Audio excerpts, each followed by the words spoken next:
କାନ୍ଦିବାର ଇଂରାଜୀ ଶବ୍ଦ ହେଉଛି କ୍ରାଇ, ଯାହାକୁ ଆମେ ଅନମିକ୍ସ ଭର୍ବ କହିବା।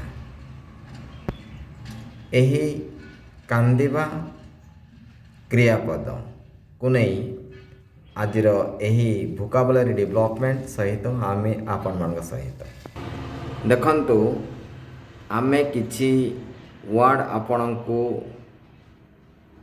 ଦେଖାଉଛୁ। SOB କଇଁ କଇଁ ହୋଇ କାନ୍ଦିବା, ଶେଷରେ କାନ୍ଦିବା ଶବ୍ଦ ରହିଛି, ଯାହା ଅନମିକ୍ସ ଭର୍ବ ଭାବରେ ଆପଣ ନିଶ୍ଚିତ ଅଛନ୍ତି।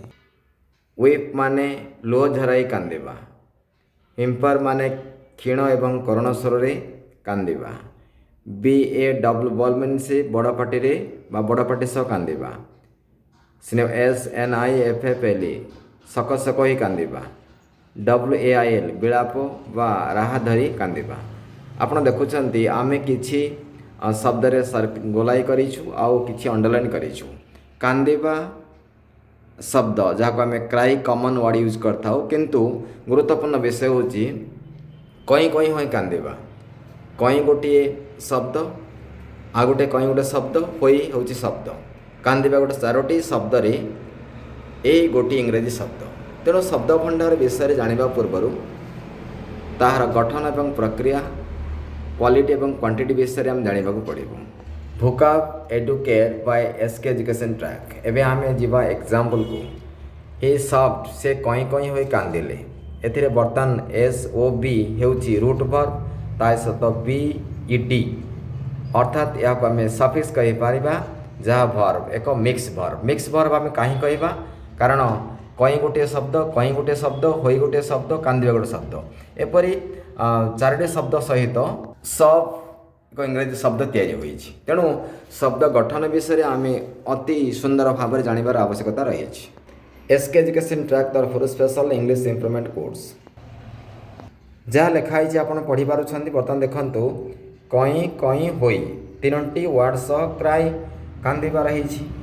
କାନ୍ଦିଲେ ଚାରୋଟି ୱାର୍ଡ଼କୁ ନେଇ ଏହି ଭର୍ବ ତିଆରି ହୋଇଛି, ସେଥିପାଇଁ ଏହାକୁ ଆମେ କହୁଛୁ ମିକ୍ସ ଭର୍ବ। ଅର୍ଥାତ୍ ଆପଣ ଜାଣିଲେ ଇଂରାଜୀରେ ଯେଉଁ ଭର୍ବ ୟୁଜ୍ ହେଉଛି ସେଗୁଡ଼ିକ ମିକ୍ସ ଏବଂ ଅନମିକ୍ସ ଭର୍ବ ଭାବରେ ଆପଣ ସୂଚନା ପ୍ରାପ୍ତ ହେଲେ ଆଜିର ଏହି କ୍ଲାସ୍ରେ।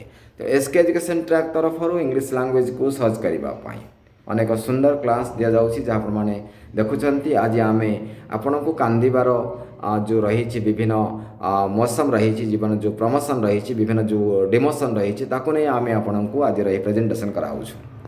SK ଏଜୁକେସନ୍ ଟ୍ରାକ୍ ତରଫରୁ ଅନେକ ପ୍ରୋସେସ୍ ରହିଛି, ଯାହା ଆପଣମାନେ ଦେଖିପାରୁଛନ୍ତି, ଅନୁଭବ କରିପାରୁଛନ୍ତି। ବାସ୍ତବିକ SK ଏଜୁକେସନ୍ ଟ୍ରାକ୍ ଷ୍ଟୁଡେଣ୍ଟମାନଙ୍କୁ ପାଠ ପଢ଼ାଏ ନାହିଁ, ଷ୍ଟୁଡେଣ୍ଟମାନେ କିପରି ପାଠ ପଢ଼ିବେ ସେ ବିଷୟରେ ପାଠ ପଢ଼ାଇଥାଏ।